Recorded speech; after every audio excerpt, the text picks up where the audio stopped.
Hi hello everyone welcome back to Sarika sisters channel. మీరు కనుక మా ఛానల్ ఫస్ట్ టైం చూస్తున్నట్టయితే తప్పకుండా సబ్స్క్రైబ్ చేయండి, పక్కనున్న బెల్ ఐకాన్ ట్యాప్ చేయండి. ఈ కరోనా కాలంలో మనల్ని కొందరు కషాయం తాగమని, కొందరు కషాయం తాగకూడదని చెప్తున్నారు కదండి. ఈ కషాయం తాగడం వల్ల కూడా మనకి throat infections, gastric problems form అవుతున్నాయి. ఈ కషాయం ప్లేస్లో మనం ఈ రైస్ చేసుకుంటే, కషాయం అంటే ఇష్టపడిన వారు కూడా ఈ రైస్ ఇష్టంగా తింటారు. కషాయం చేసుకునే ఇంగ్రీడియంట్స్తోనే ఇప్పుడు ఈ రైస్ మనం ప్రిపేర్ చేసుకుంటున్నాము. చాలా హెల్తీ రైస్.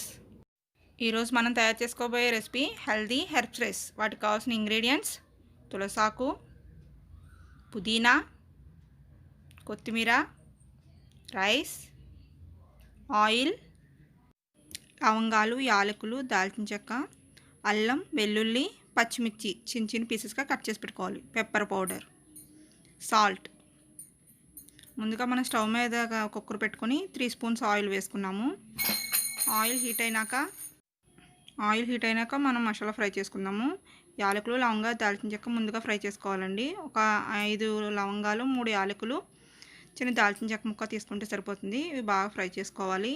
ఇది చాలా మంచి హెల్తీ రైస్ అండి. ఇది చంటి పిల్లల కాడ నుంచి పెద్దవాళ్ళు, ముసలి వాళ్ళు కూడా అందరూ తినచ్చు, పేషెంట్స్ అదిని. నెక్స్ట్ అల్లం, వెల్లుల్లి పీసెస్ వేసుకోవాలండి. ఇవి వేసుకుని ఎక్కువగా ఫ్రై చేసుకోవాల్సిన అవసరం లేదు, లైట్గా ఫ్రై చేసుకోవాలి. జలుబు, దగ్గు, జ్వరంతో బాధపడేటప్పుడు ఈ రైస్ తింటే వెంటనే ఉపశమనం ఇస్తుంది మనకి. ఇది చంటి పిల్లలు 1 ఇయర్ బేబీ నుంచి కూడా మనం పెట్టుకోవచ్చు. చాలా అంటే చాలా మంచిదండి. ఈ రైస్ తిన్నాక మనకు ఎంతో రిలీఫ్ ఇస్తుంది, ఏ ప్రాబ్లం ఉన్నా సరే. నెక్స్ట్ ఒక్క పచ్చిమిర్చి అండి. పచ్చిమిర్చి వేసుకోకపోయినా పర్వాలేదు, అంటే మనకి ఇంట్లో కొంచెం ఘాటుగా తినేవాళ్ళంటే వేసుకోవచ్చు, లేకపోతే స్కిప్ చేసినా పర్వాలేదు. నెక్స్ట్ 1 కప్ కొత్తిమీర తీసుకున్నాము. కొత్తిమీర 1 కప్ తీసుకోవాలండి. అది కొంచెం ఫ్రై చేసుకోవాలి. ఆకుకూరలు ఎక్కువగా ఫ్రై చేసుకోవాల్సిన అవసరం లేదు, లైట్గా ఫ్రై చేసుకుంటే సరిపోతుంది. నెక్స్ట్ 1/2 కప్ పుదీనా, ఇది కూడా వేసుకుని బాగా ఫ్రై చేసుకోవాలి. ప్రస్తుతం ఇప్పుడు మనం ఉన్న ఈ కరోనా రోజుల్లో అందరూ కూడా తప్పకుండా చేసుకు తినవలసిన రైస్ అండి ఇది. ఎందుకంటే ఇందులో వేసిన తులసాకు కానీ, పుదీనా కానీ అవి చాలా మంచివి కదా. 1/2 కప్ తులసాకు కూడా వేసుకుంటున్నాము. అది కూడా కొంచెం ఫ్రై చేసుకోవాలి. ఇవి వేసిన తులసాకు కానీ, పుదీనా కానీ ఎక్కువ ఫ్రై చేసుకోవద్దండి. 1/2 కప్ పుదీనా, 1/2 కప్ తులసాకు, 1 కప్ కొత్తిమీర తీసుకుంటే సరిపోతుంది. ఈ రైస్ మనకి ఈజీగా 10 మినిట్స్లో ప్రిపేర్ అయిపోతుంది. నేను 1 గ్లాస్ రైస్ తీసుకున్నానండి, అందుకే 2 గ్లాసెస్ వాటర్ వేసుకుంటున్నాను.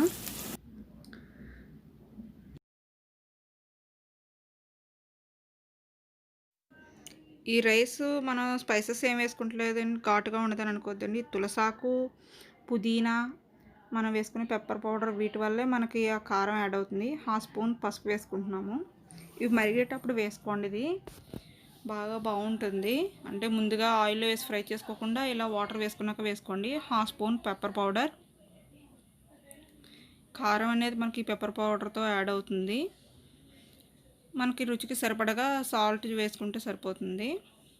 నాకు 1 గ్లాస్ రైస్ సరిపడగా నేను 1/2 స్పూన్ సాల్ట్ వేసుకున్నాను. ఇవి మొత్తం కలిపేసుకోండి. తిన్నప్పుడు మాత్రం మనకి గొంతుగా అది కూడా చాలా ఇబ్బందిగా ఉన్న వాళ్ళకి అది కూడా చాలా రిలీఫ్ ఇస్తుందండి. ఇది మన వాటర్ మరిగేటప్పుడు రైస్ యాడ్ చేసుకుంటున్నాము. గొంతు ప్రాబ్లం కానీ, జలుబు ప్రాబ్లం కానీ, ఏదైనా సరే, దేనికైనా సరే వెంటనే ఉపశమనం ఇస్తుంది. నిజంగా ఇది మా ఇంట్లో ట్రై చేశాక మా పిల్లలకి అందరికీ కూడా నచ్చిందండి. ఇది పెద్దవాళ్ళకి కూడా. మీరు కూడా తప్పకుండా ట్రై చేయండి, మీకు కూడా నచ్చుతుంది. ఆ నమ్మకం అయితే నాకున్నది. అంత మంచి రైస్ అండి ఇది.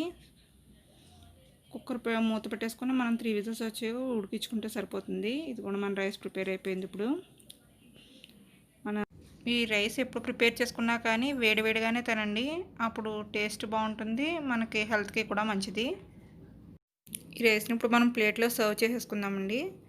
క్యారెట్, తులసాకులతో మనం గార్నిష్ చేసుకున్నాం కదండి, ఇదే క్యారెట్తో మనం తింటే ఇంకా టేస్టీగా ఉంటుంది. Thanks for watching. Please subscribe, like, share and comment.